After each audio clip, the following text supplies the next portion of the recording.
nos ayuda a adentrarnos en el estudio sistemático de la palabra de Dios, que es lo que hacemos cada domingo en esta iglesia. Buscamos el consejo de Dios en toda la palabra, creemos firmemente en la palabra de Dios como la instrucción adecuada para que tú y yo podamos conocer a Dios verdaderamente. Entonces, por eso lo hacemos así, de esta forma. Y pues antes de comenzar con Juan 14, 19 al 31, que es el pasaje que vamos a ver el día de hoy, vamos a orar. Señor, te doy gracias, Padre, porque me permites estar aquí delante de mis hermanos exponiendo tu palabra. Gracias te doy, Padre, porque lo hacemos con toda libertad, no estamos escondidos, no estamos tampoco siendo perseguidos aquí en este país, y nos permites estudiar la Biblia en completa paz. Ayúdanos a que este tiempo sea productivo para nuestro espíritu, nuestra alma y nuestro corazón, que podamos salir de aquí diferentes por la obra perfecta de tu Espíritu Santo, transformando nuestra mente, Señor. Danos la guía y la sabiduría para poder aplicar todo esto que hoy hemos de estudiar, y que podamos vivir, Señor, una vida que te glorifique. Te doy gracias por esto en el nombre de Jesús. Amén. Oigan, pues apenas hace unas semanas vimos un cambio de gobierno, ¿verdad? Entonces, cuando hay un nuevo gobierno llega a haber como nuevas esperanzas o nuevas expectativas de algo que ha de suceder. ¿Y por qué sucede esto? Pues sucede porque los candidatos hacen muchas promesas, ¿verdad? ¿Qué es lo que hacen durante toda la campaña? Pues prometer mucho, ¿no? Me acordé mucho, y ¿por qué estoy hablando esto? Porque uno de los temas que vamos a ver hoy son las promesas. Entonces, pues ya a veces cuando escuchas tantas promesas ni las crees, ¿no? Como que dices, bueno, si cumple el 10%, creo que ya con eso es ganancia, ¿no? Pero tú te acordarás de algún presidente que incluso firmó las propuestas ante notario, ¿no? ¿Sí se acuerdan? Que firmó un montón de propuestas y de promesas, creo que fueron como 260 y tantas, ¿no? Y pues, aunque decía que las había cumplido, pues muchas no se cumplieron realmente, ¿no? Entonces, lo mismo sucede con cada gobierno. Tenemos expectativas de que, a ver si ahora sí lo que prometió se cumple, y a veces esas decepciones pues llegan como a no creer tanto las promesas que escuchamos en las campañas políticas, ¿no? Pero no les vengo a hablar de política, venimos a hablar de la palabra de Dios. ¿Y por qué empiezo con esto? Porque Juan 14 va a registrar un montón de promesas. Son más de 12 promesas las que yo pude subrayar. Yo te dejo el reto que en tu casa vuelvas a leer Juan 14 y encuentres las promesas que hay en todo este capítulo. Te digo que yo encontré alrededor de 12, pero se centran básicamente en varios conceptos. Uno es un hogar celestial, Juan 14:3. Dice, y si me fuere, os prepararé lugar, vendré otra vez y os tomaré a mí mismo, para que donde yo estoy, vosotros también estéis. Entonces es una promesa de un lugar celestial para nosotros, para estar juntos. Pero no solo eso, también vimos hace 2 semanas, que otra de las promesas que vemos aquí es la oración respondida. Y eso lo vimos en Juan 14:13, donde dice, y todo lo que pidieres al Padre en mi nombre, lo haré, para que el Padre sea glorificado en el Hijo. Y si algo pidieres en mi nombre, yo lo haré. Entonces, esta es otra promesa increíble. Y hace 8 días vimos una promesa más, que fue la ayuda, ¿no? El ayudador, el Espíritu Santo. Eso está en Juan 14, 16 y 17, donde Jesús le dice a sus discípulos, yo rogaré al Padre y os dará otro consolador para que esté con vosotros para siempre. Entonces es otra promesa. Y vamos descubriendo un montón de promesas a lo largo de todo este capítulo, pero quiero que no pierdas algo de vista. ¿En qué momento estamos?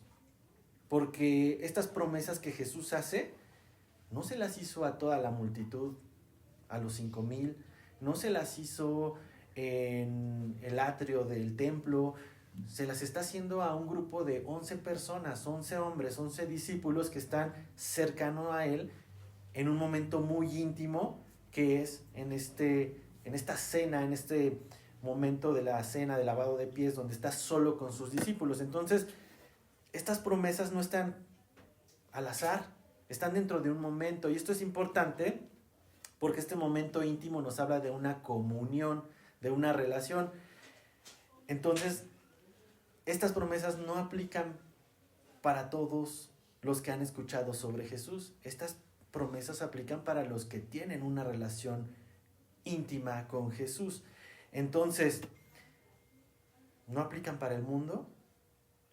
Sí, sí pueden aplicar, pero hay una palabra que se repite 7 veces durante todo este capítulo que se llama, o que la vas a encontrar como creer en Jesús.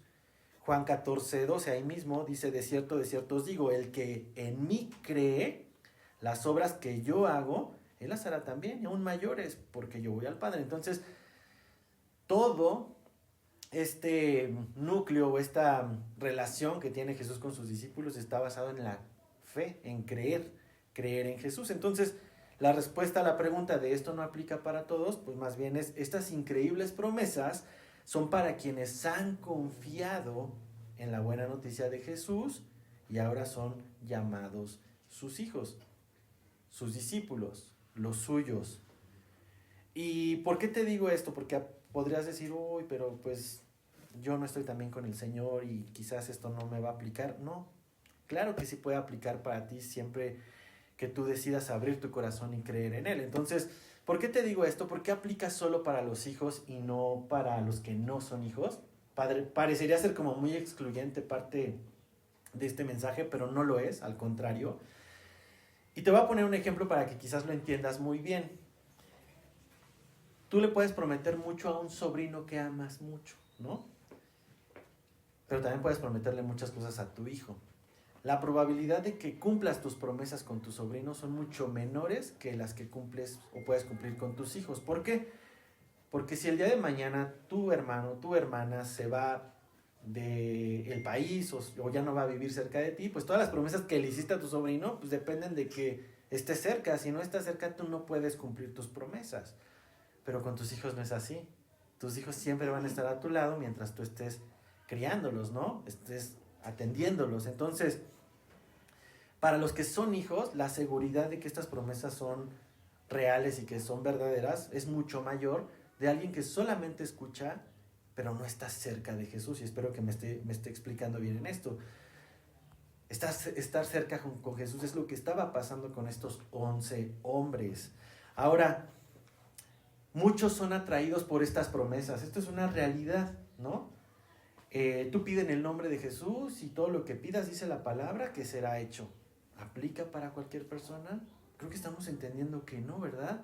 Aplica para sus hijos, para aquellos que conocen a Jesús y que van a pedir en el nombre de Jesús de acuerdo con su voluntad. Entonces, ¿qué pasa cuando una persona viene a Cristo atraída por un mensaje que es para los hijos y pide y no se cumple? Pues se decepcionan, ¿verdad? Y entonces, ¿qué pasa? Pues esa decepción los lleva a decir: no, esto no existe, esto no es real, etc. ¿Pero por qué pasa esto? Pues pasa porque las personas buscan en Cristo una relación transaccional. Hey, te busco para ver qué me puedes dar. Como no lo recibo, pues me voy. Pero Jesús no busca esa relación contigo y conmigo. Jesús busca una relación personal, una relación de comunión. ¿Te imaginas que tus hijos solamente te buscaran cuando necesitan dinero? O cuando necesitan de comer y el resto del tiempo no les importa si estás bien o estás mal. Es una relación triste, ¿verdad? Una relación transaccional donde solamente te busco por lo que me das. Esa relación no es una relación que glorifica a Dios. Entonces, esta promesa de pedir todo en su nombre, pues, tristemente no va a recibir una respuesta a la persona que busca a Cristo con este corazón. Entonces, estas promesas, te repito, están hechas para los hijos de Cristo, para los hijos de Dios, para sus discípulos. Y observa algo bien interesante aquí. Para este punto de la historia o el momento, ya no estaba Judas. ¿Te acuerdas que lo había despedido unos capítulos antes? Le dijo: ve a hacer lo que tienes que hacer. ¿Te das cuenta? Judas ya no estaba. Judas ya no recibe estas promesas. Judas ya no escucha estas palabras de Jesús. ¿Por qué? Porque el que estaba con Jesús por conveniencia, Jesús lo había retirado. Jesús le había dicho: ve y haz lo que tienes que hacer. Entonces, tristemente, las personas que se acercan a Jesús no pueden reclamar estas promesas porque no están destinadas para ellos. Ahora, ¿cómo puedo verdaderamente creer en Jesús y reafirmar mi fe? Porque esto es algo que con lo que tú y yo podemos entender esto y aplicarlo. Debes de conocer algo, y creo que muchos de los de aquí lo saben. La fe es un don de Dios. ¿Qué significa esto? Que es un regalo de Dios. Tú puedes decir, yo quiero creer, pero realmente, humanamente, eso no es posible, porque la palabra dice que la fe es un don, es un regalo. Pero el hombre, ¿qué hace? Pues, ¿qué haces cuando te dan un regalo en Navidad? Pues, ¿qué te toca hacer? Recibirlo, ¿verdad? No simplemente le dices, pues ahí déjalo, algún día lo abriré. No, o sea, tu responsabilidad es recibirlo y ya tú decides si lo abres o lo guardas o lo dejas ahí tirado. Pero la fe es un regalo que tú y yo recibimos, pero tú y yo tenemos la responsabilidad de aceptarlo. Dice en Romanos 10:17, acompáñame para allá, que yo creo que muchos se lo saben de memoria. Romanos 10:17.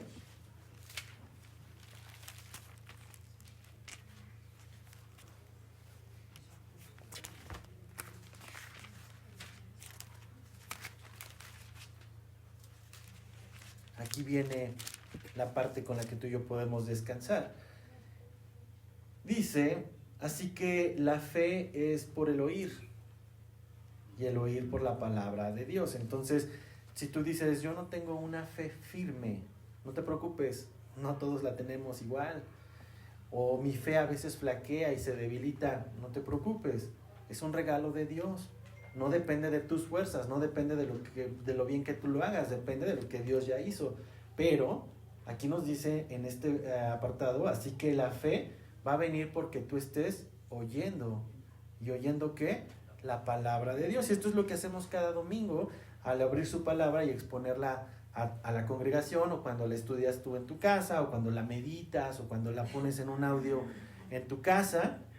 El estar escuchando la palabra de Dios va a traer a ti fe. Y el Espíritu Santo, que la veíamos hace 8 días, nos va a llevar a creer esta palabra y vivir esta palabra. Entonces, date cuenta, no es por tus fuerzas. Si a veces el enemigo te quiere desanimar diciendo, ya ves, ya llevas una semana y no has leído ni un solo capítulo, pues ahí es el momento perfecto para leer un capítulo, para escuchar su palabra y empezar a que tu fe vuelva a alimentarse. Entonces, esto es lo que sucede. Ahora, te decía que vamos a continuar con esta última parte del capítulo, y vemos aquí a Jesús diciéndoles una promesa en el versículo 18 que veíamos hace 8 días, y que la voy a usar para poder entrar más de lleno a lo que hemos de ver, porque son promesas las que vamos a seguir viendo.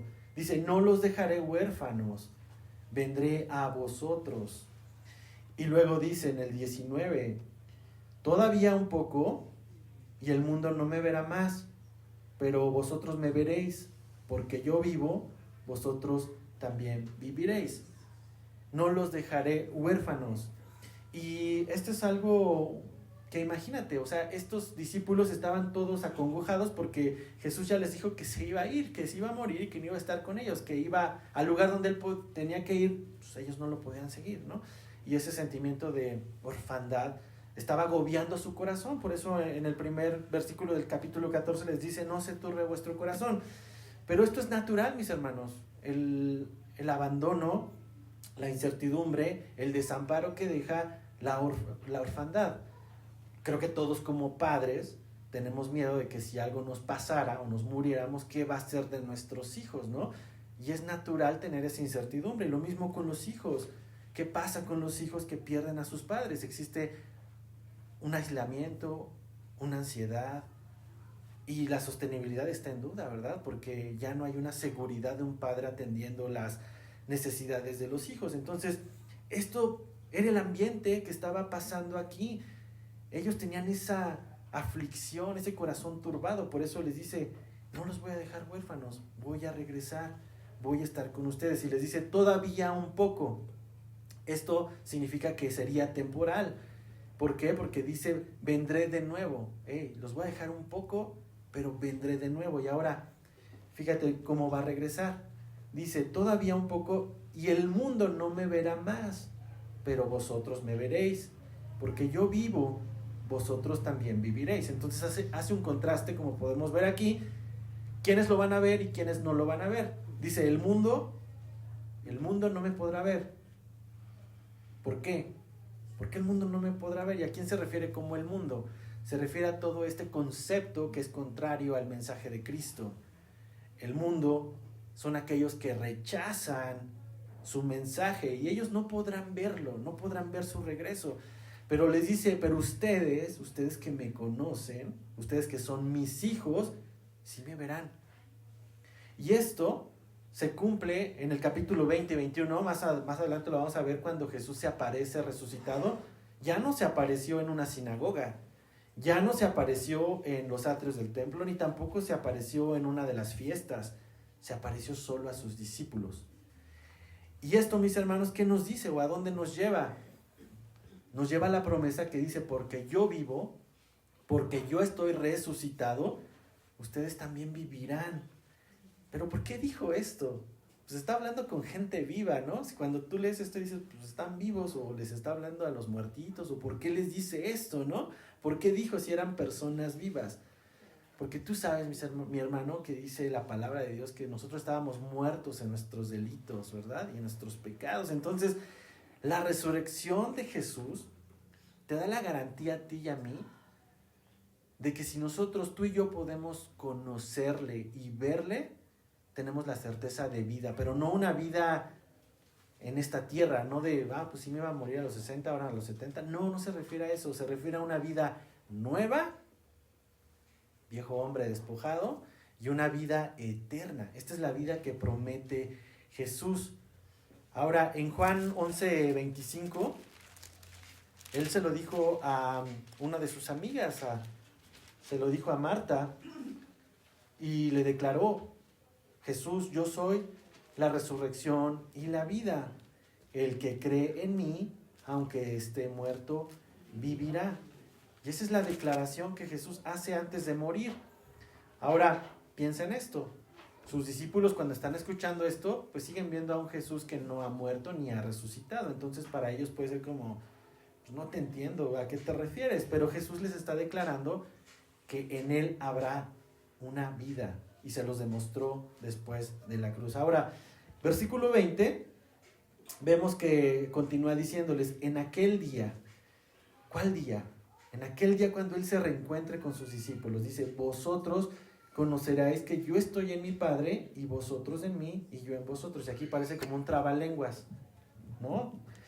No te preocupes, ahorita lo vamos a explicar, porque a veces nos pasa que leemos la Biblia y no la entendemos. No te sientas mal. A veces yo también la leo y digo, híjole, no la entiendo. A ver, otra vez. Es por eso que la misma Biblia nos dice, escudriñala, ¿no? Así, desmenúzala, empieza a entender qué es lo que está diciendo. Y nos está hablando aquí de una nueva relación que vamos a tener con Dios. Porque dice, en aquel día, ¿cuál día? Pues cuando se encontraron con Jesús.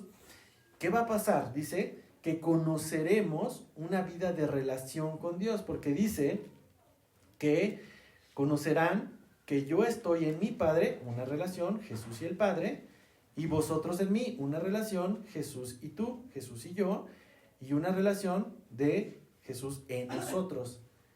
Entonces te das cuenta, Jesús con el Padre, Jesús con nosotros, Jesús en nosotros. ¿Qué quiere decir esto? Que los discípulos no solamente verían a Jesús resucitado, como lo vieron, sino por el Espíritu continuarían viviendo a través de la obra del Espíritu Santo. Eso es lo que les está diciendo. Sí, tú ya dentro de poco me dejarás de ver, pero a través de tu Espíritu es que vas a poder vivir. Ahora, esta es una verdad que quiero que consideres muy bien, porque un hombre es salvo porque Cristo murió por él, y creo que todos estamos de acuerdo con esa verdad. Pero un hombre continúa salvo porque el Espíritu Santo vive en él. ¿Te das cuenta? Sí está padre saber que Cristo murió por ti y por mí, pero la garantía de caminar en fe es por la obra del Espíritu Santo en tu vida y en mi vida. Entonces, esta relación tiene el sello característico que distingue a un hijo de Dios, el Espíritu Santo. ¿Sale? Y entonces, ahora tenemos una relación con el Padre. Por eso tú y yo podemos orarle al Padre y podemos pedirle al Padre, al Creador de todo, en el nombre de Jesús. ¿Te das cuenta? Porque tenemos esa relación gracias a Cristo. Ahora, como te decía, esto tiene un sello. Aquí lo que yo puedo identificar es un sello. y es el Espíritu Santo, pero también vamos a ver una evidencia. Fíjate, versículo 21 dice, el que tiene mis mandamientos y los guarda, ese es el que me ama. Y el que me ama será amado por mi Padre, y yo le amaré y me manifestaré a él. Entonces, mis hermanos, hablábamos hace 2 semanas que el amor es el sello característico de una relación genuina con Jesús. El amor.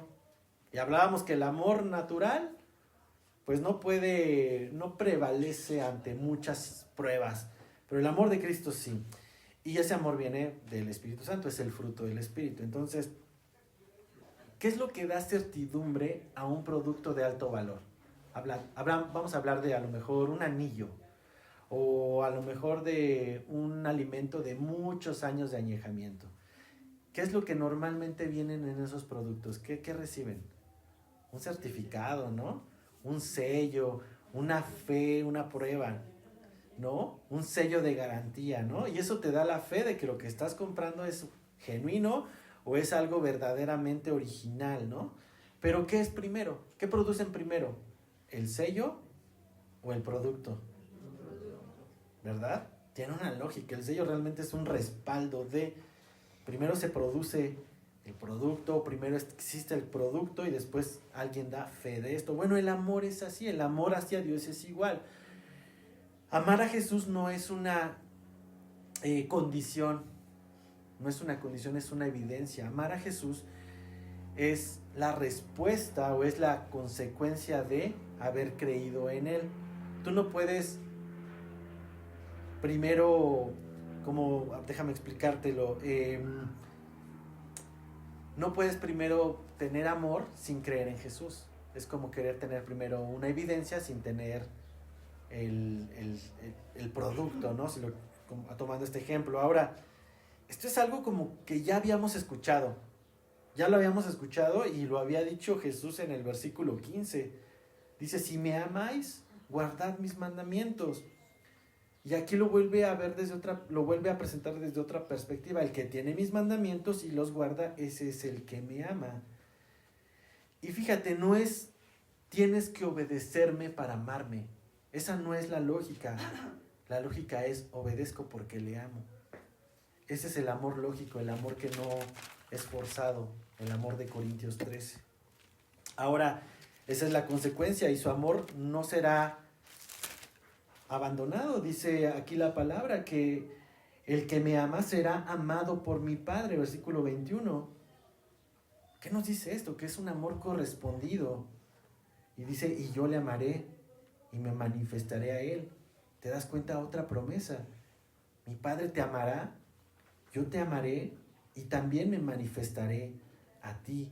Y por este amor me mostraré a mis hijos. Podremos conocerle más. Eso es increíble, es una promesa increíble. El amar a Dios lo único que genera es que puedas conocerle más, que desees conocerle más, que busques, que tus prioridades estén anhelando saber más de Él. Entonces, esa es la consecuencia. Pero fíjate, creo que Judas hace la misma pregunta que tú y yo nos pudiéramos hacer, porque termina el versículo 21 diciendo, yo le amaré y me manifestaré a Él. Y pues, ¿cómo? Si estás frente a nosotros, ¿no? Judas le pregunta a Jesús y dice entre paréntesis, no el Iscariote. Creo que Juan lo pone muy claramente porque para entonces cuando Juan ya escribe este evangelio, pues ya se sabe que Judas traicionó a Jesús, ¿no? Y lo pone entre paréntesis, no el Iscariote. Judas le pregunta, Señor, ¿cómo es que te manifestarás a nosotros y no al mundo? Prácticamente lo que le está preguntando Judas es, Señor, ¿por qué vas a mostrarte a nosotros y no a la gente del mundo? En Juan 3:16 dice que de tal manera amó Dios a quién, y entonces ¿por qué no te vas a manifestar al mundo y solo a nosotros? Creo que es una pregunta como que tú y yo pudiéramos hacernos, ¿por qué ahora Jesús ya se arrepintió y nada más va a ser con la élite de sus discípulos? No es así. Parecería que los está excluyendo, pero realmente Jesús no excluye a nadie. Versículo 23. Vamos a ver qué es lo que responde Jesús. Jesús respondió y le dijo, el que me ama, mi palabra guardará y mi Padre le amará y vendremos a él y haremos morada con él. Y tú podrías pensar, pues Jesús no respondió lo que Judas le está preguntando, y vas a ver que sí está respondiendo esto, porque dice, el que no me ama, no guarda mis palabras, y la palabra que habéis oído no es mía, sino del Padre que me envió.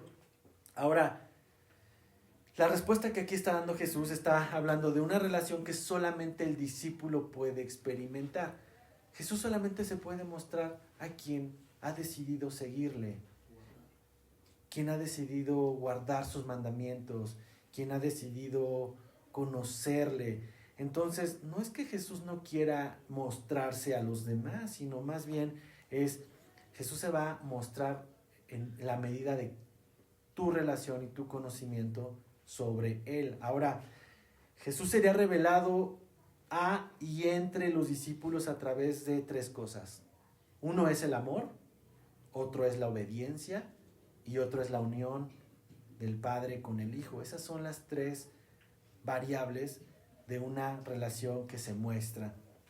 Ahora, como te decía, Juan 3:16 dice, porque de tal manera amó Dios al mundo, sí, y esa es una verdad que no se puede negar, pero también Juan, capítulo 3 ahí mismo, 2 versículos antes, dice algo muy cierto, versículo 14,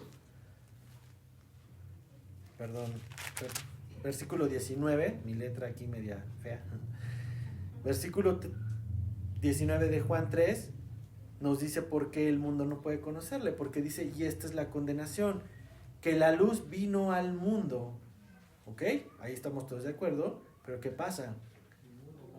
Los hombres amaron más las tinieblas que la luz, porque sus obras eran malas. Entonces, sí, Jesús vino al mundo, pero el hombre decidió amar más las tinieblas. Entonces, esta es la razón por la cual está respondiendo Jesús a Judas, que no todos podrán verle, que no se mostrará a todos. Pero no es una exclusión de Jesús, más bien es el hombre decidiendo amar más las tinieblas. Ahora, interesante porque nuevamente entra a juego la palabra amor como aquel vínculo, como aquel sello de una relación que obedece. Pero fíjate, el amor de Dios, escucha bien esto, el amor de Dios hacia y desde el cristiano no es un sentimiento superficial, emocional o emotivo. ¿Por qué? Porque estos sentimientos son cambiantes. Es interesante porque la palabra amor en el español pues es una para todo, ¿no? A lo mejor puedes escuchar el te quiero, ¿no? Pero realmente es o te quiero o te amo. En el griego había varias palabras para hablar de amor, ¿no?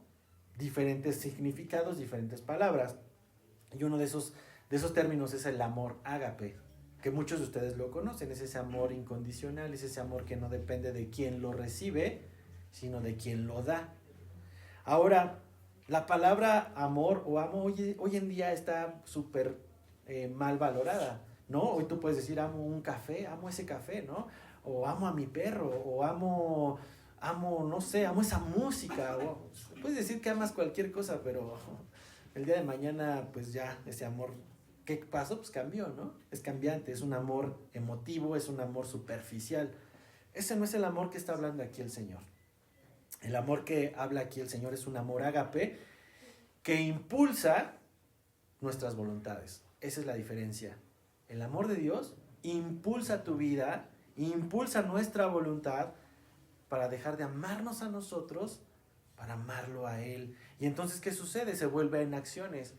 Amar es fácil decirlo, demostrarlo ya no tanto. Pero el amor que aquí está mencionando el Evangelio de Juan es un amor que se vuelven acciones.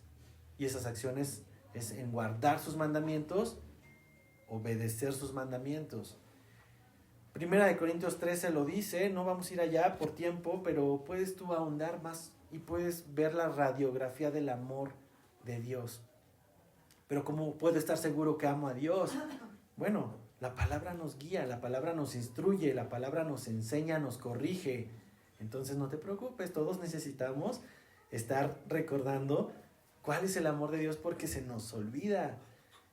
Gracias a Dios por su palabra y gracias a Dios porque podemos estudiarla para seguirnos corrigiendo. Ahora, la pregunta es, y bueno, ¿cómo puedo estar seguro que amo a Dios? Porque puedo sentir bonito en la alabanza mientras canto una canción. Eso no es amar a Dios. También lo puedes sentir escuchando una canción de Luis Miguel, ¿no? O sea, las canciones nos mueven emociones. Pero el amar a Dios tiene dos características que dice, el que tiene mis mandamientos, el que tiene mis mandamientos y el que los guarda. Ahora, ¿cómo es eso de tener sus mandamientos? ¿Qué es? Tener la Biblia abierta en nuestra casa en un mueblecito bonito, comprarte un pergamino de los 10 mandamientos y ponerlos en tu casa, aprendértelos de memoria. ¿Qué es guardar? Fíjate, acompáñame a Jeremías 31. Jeremías 31. Y esta es una profecía increíble que tú y yo hoy podemos vivir. O sea, que podemos ser testigos que esto que Jeremías escribió, inspirado por el Espíritu Santo, hoy es una realidad en tu vida y en mi vida. Jeremías 31, versículo 31, dice lo siguiente: He aquí que vienen días, dice Jehová, en los cuales haré nuevo pacto con la casa de Israel y con la casa de Judá, no como el pacto que hice con sus padres el día que tomé su mano para sacarlos de la tierra de Egipto, porque ellos invalidaron mi pacto, aunque fui yo un marido para ellos, dice Jehová. Pero este es el pacto que haré con la casa de Israel después de aquellos días. ¿Cuáles aquellos días?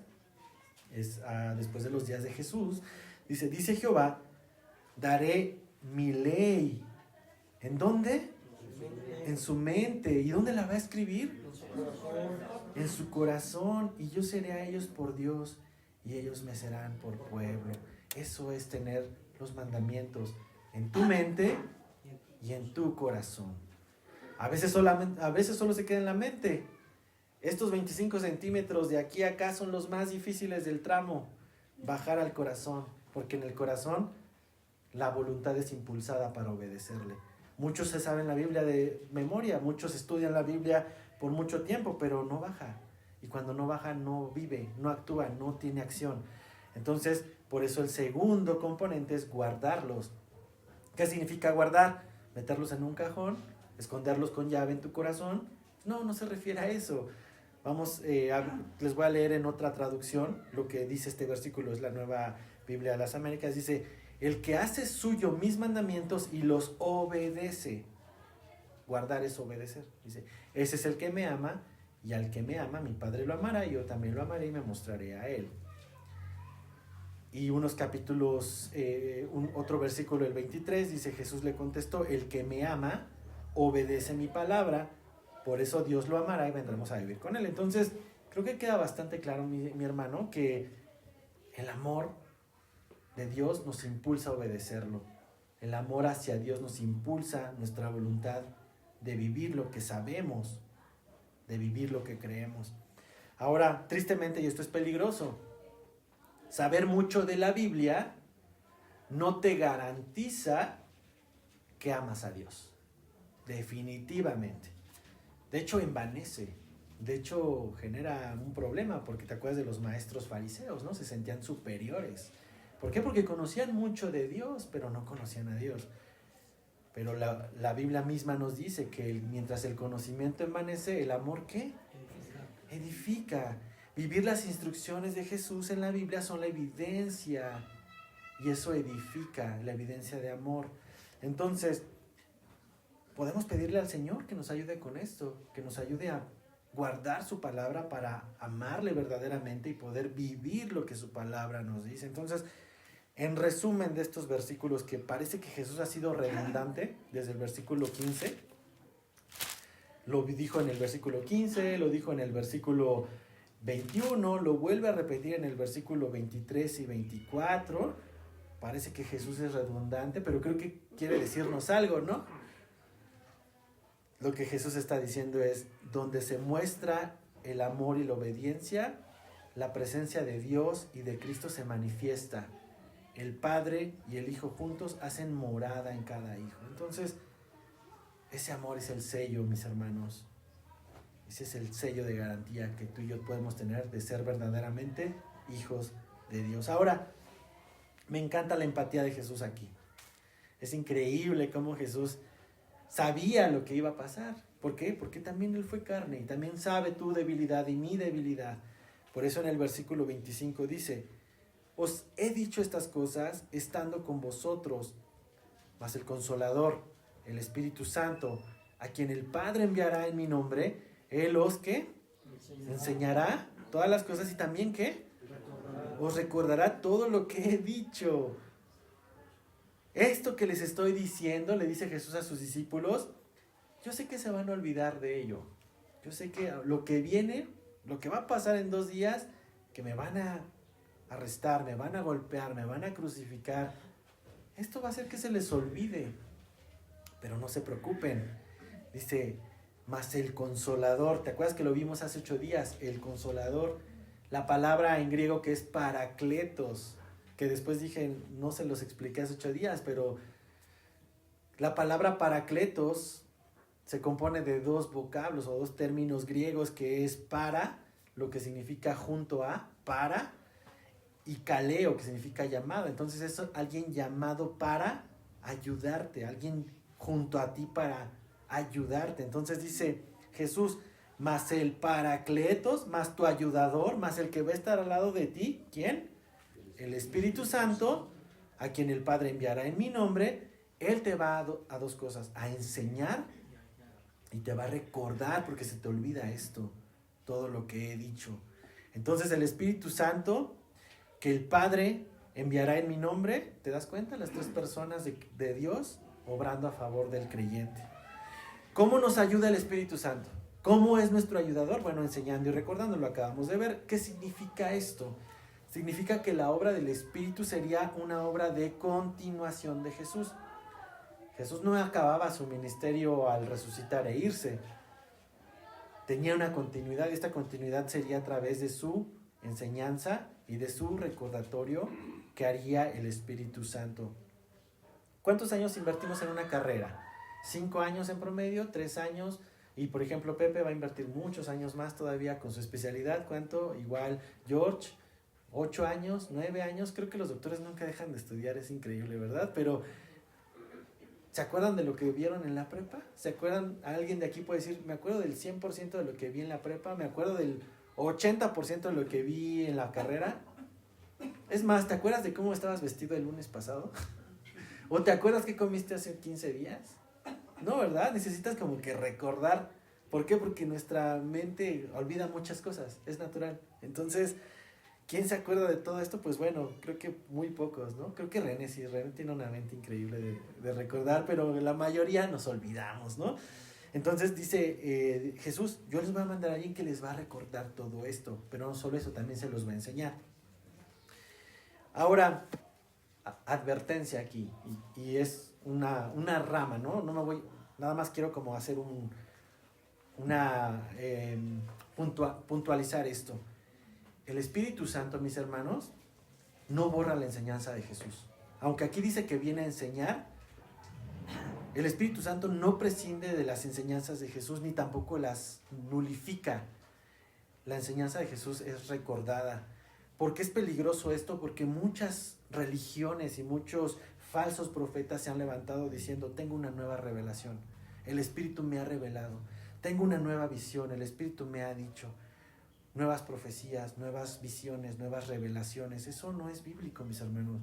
¿Por qué? Porque terminan convirtiendo esas profecías, esas visiones, esas nuevas revelaciones en herejías. Y hoy tienes a los testigos de Jehová, y ahí tienes a los mormones, y tienes muchas corrientes que han quitado a Cristo como el centro del evangelio. Entonces, mis hermanos, recordemos esto. Lo que el Espíritu Santo te va a enseñar es lo mismo que ya está en la palabra de Dios. Dice 2 de Pedro 1, 19 al 21, que tenemos la palabra profética más segura, a la cual haces bien si estás atento como antorcha que alumbra un lugar oscuro.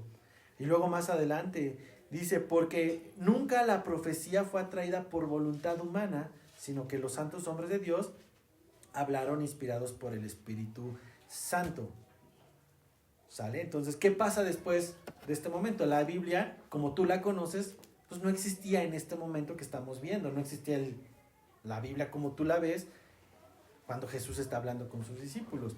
Posteriormente el Espíritu Santo habló a muchos hombres, inspiró a los apóstoles, a Pablo, inspiró a los diferentes discípulos de la iglesia primitiva para escribir. Y dice la palabra que la Biblia es inspirada. ¿Por quién? Entonces ahí está. Enseñó y recordó. Los apóstoles escribieron, Pablo escribe las cartas y es la palabra profética más segura que tú y yo tenemos. No hay necesidad de estar buscando nuevas revelaciones y nuevos conceptos porque eso no es el propósito del Espíritu Santo. Ahora, versículo 27 y regresando, por eso te dije nada más es como una puntualización. La segunda gran promesa. La segunda gran... Híjole, voy a ver cómo voy de tiempo porque... Sí, me quedan como 10 minutos. Este versículo 27 podría darnos para una serie completa. Y lo voy a tratar de pasar, voy a pedirle a Dios que me ayude con sabiduría para poderlo pasar de forma que no deje de mostrarles o exponerles a ustedes la importancia de esta promesa, pero podríamos aventarnos un sermón completo de este versículo que ustedes ya han escuchado y han conocido. La paz os dejo, mi paz os doy. Yo no la doy como el mundo la da, no se turbe vuestro corazón ni tenga miedo. Más de 250 veces la palabra paz aparece en el Antiguo Testamento y más de 90 veces en el Nuevo. Entonces es una palabra importante. Y ahora Jesús, ¿por qué dice esto aquí? ¿No? ¿Por qué tiene que ver este verso aquí de mi paz os dejo? Pues tú te acuerdas cómo se saludaban o se despedían los judíos. ¿Qué es la palabra que dicen cuando se... Shalom. ¿Y qué significa shalom? Paz, ¿no? Entonces Jesús está despidiendo y le dice a sus discípulos shalom, paz. Pero la palabra shalom en esta cultura no significa solo la ausencia de conflicto. La palabra shalom va más allá de que no tengas conflictos. No es como que shalom es que no te pelees hoy con tu esposa. O shalom, hoy no te pelees con tus hijos, ¿no? No, la palabra paz involucra un bienestar activo. Es un buen deseo, por eso los judíos se saludan así, shalom. Ahora Jesús les está diciendo esto, shalom, pero les va a llevar el concepto a un nivel mayor, una fortaleza mayor del concepto de paz. Porque como te digo, tú y yo hoy entendemos la paz como pues, no estar en conflicto con nadie, estar tranquilo, pues no padecer persecución, estoy en paz, etcétera, ¿no? Pero aquí Jesús les dice algo, la paz que yo te doy no la puedes conseguir en el mundo. Es una paz que viene fuera de este mundo.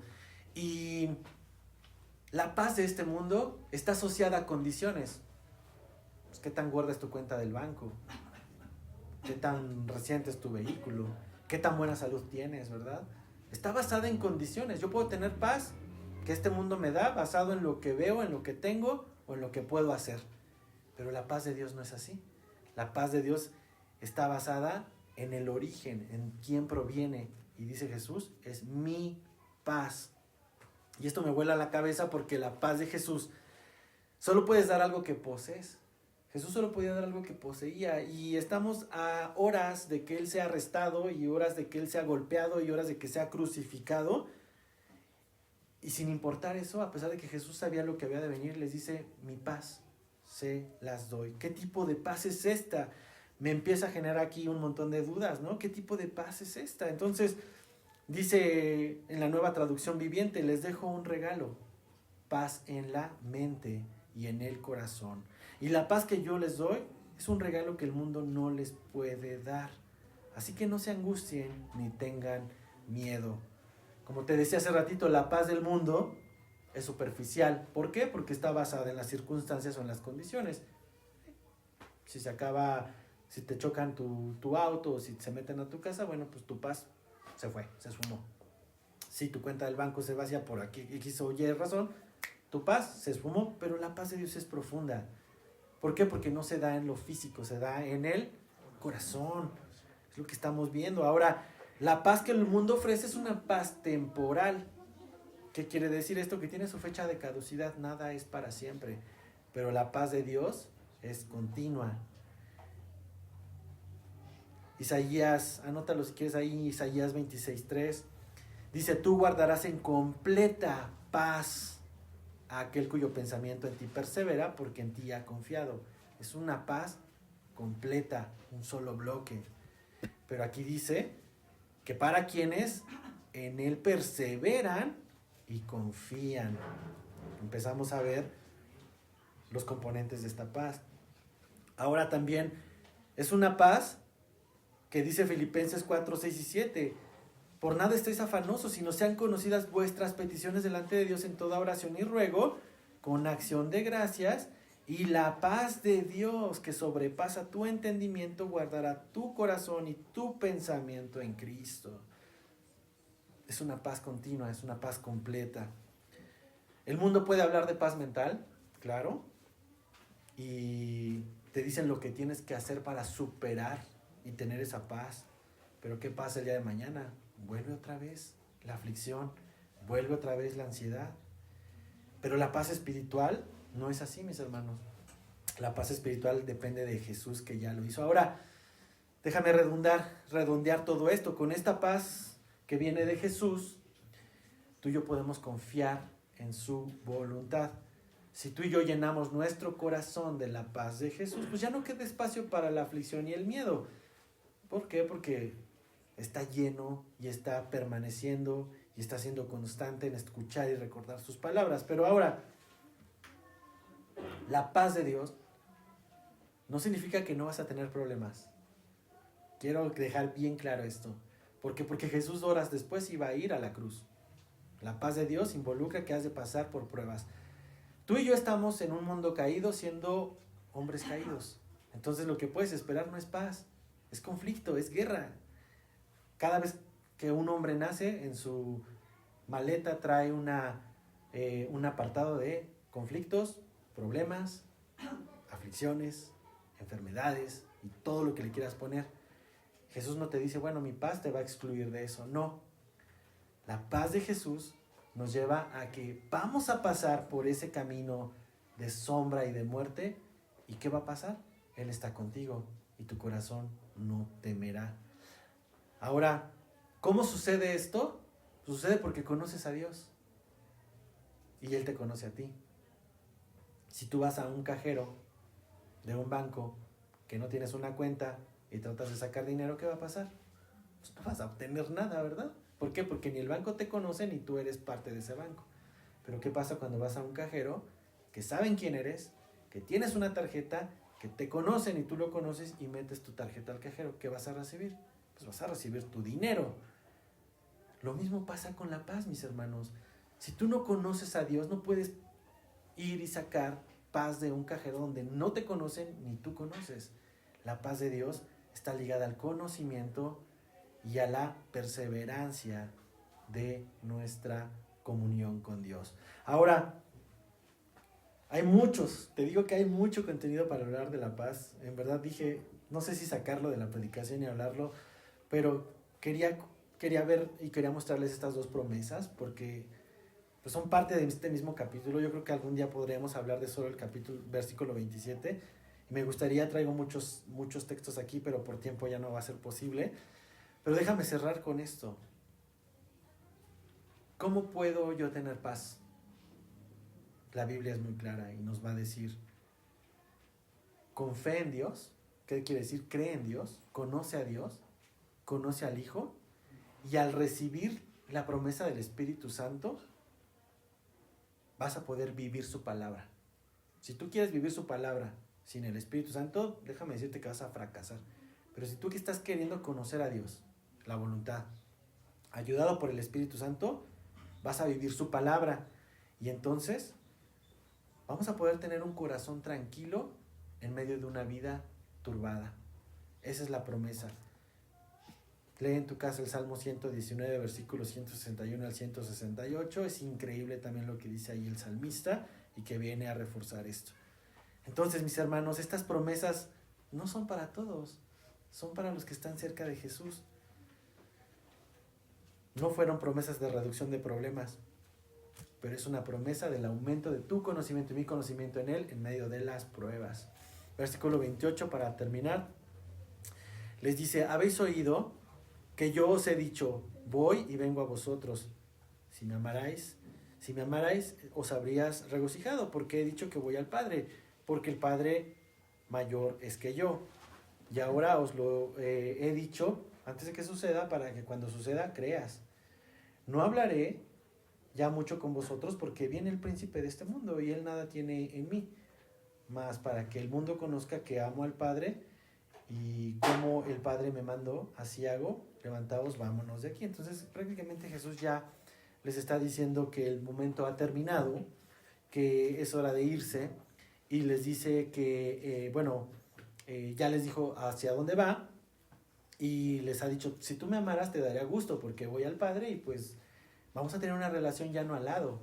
Jesús no podía estar dentro de sus discípulos en ese momento, las leyes físicas lo impedían, pero posteriormente el Espíritu Santo puede estar hoy en ti y estar en mí, y estuvo en esos discípulos. Si tú entendieras eso, le dice a sus discípulos, estarías alegre, pero no lo entendiste. Ahora les dice lo siguiente: se los estoy diciendo para que cuando suceda tu fe aumente, puedas creer más en mí. Y luego termina diciéndole, les termina diciendo, no hablaré ya más con ustedes porque viene el príncipe de este mundo. Y se refiere al principal, a Satanás, que en este preciso momento que está sucediendo esto, está Judas entregando a Jesús. Mientras Jesús está con sus discípulos, Judas está entregando al maestro. ¿Por qué lo hace? Porque ha sido influenciado por Satanás. Por eso dice, el príncipe de este mundo viene, pero deja algo bien claro, él nada tiene en mí. ¿Y qué significa esto? Que Satanás no podía empujar a Jesús a la cruz. Esa es una gran mala interpretación. Satanás no crucificó a Jesús. Jesús fue en amorosa obediencia a Dios el Padre y por amor al mundo. Si Satanás creyó que influenciando a Judas ganó, qué tristeza por él. Porque Jesús decidió, por su voluntad, por amor, ir a la cruz. Y bueno, se levanta del lugar y se va hacia el Getsemaní. Dice, levantaos, vámonos de aquí. Y acaba este momento. Ahora, déjame terminar con esto. Jesús no tenía una herencia física, una herencia terrenal, una fortuna que darle a sus discípulos. A pesar de que durante 3 años había provisto tanto el alimento espiritual como el alimento físico, porque también había una economía alrededor de los discípulos, Jesús no se dedicó a prometerles riquezas en esta tierra. La fortuna y la herencia sería espiritual. Y a sus seguidores, a sus discípulos, estaría dándoles un testamento. Por eso se llama Nuevo Testamento, porque es un regalo para ti y para mí de Jesús, la salvación. Y esto que acabamos de ver son 2 promesas que el Señor ha cumplido. La promesa número 1 es la presencia para siempre del Espíritu Santo. Si no fuera por el Espíritu Santo, nadie de los que estamos aquí podría permanecer. ¿Quién podría? En verdad, ni yo podría, nadie podríamos, ningún pastor podría sin la presencia del Espíritu Santo continuar caminando con Cristo. Eso es imposible. La primera promesa, el Espíritu Santo está contigo y conmigo para ayudarte. Eso es invaluable, eso no se puede pagar, no tiene ni siquiera una cifra. La segunda promesa es la paz. Su paz, esta paz que proviene de la misma presencia de Dios. Es algo que no está en este mundo, es algo que viene del corazón de Dios directamente. Y esta paz, ¿qué pasa? Te llena de confianza y de plenitud del corazón por más conflictos que existan en tu vida. Entonces, ¿te das cuenta? Son 2 herencias, 2 promesas que tú y yo hoy podemos considerar y abrazar. Y voy a cerrar con este último versículo, es reforzando Juan 14, 25 al 27, dice, acompáñame ahí en tu Biblia y vamos a leerlo todos juntos. Con esto quiero terminar la enseñanza.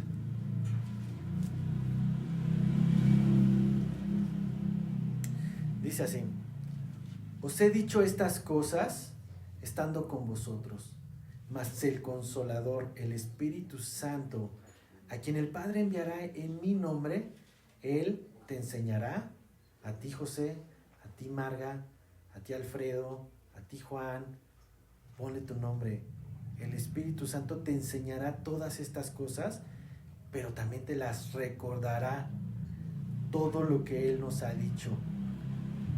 Y luego el versículo 27, la paz os dejo, mi paz os doy. No la doy como el mundo la da. No se turbe tu corazón ni tenga miedo. ¿Qué te parece si te pones de pie y oramos?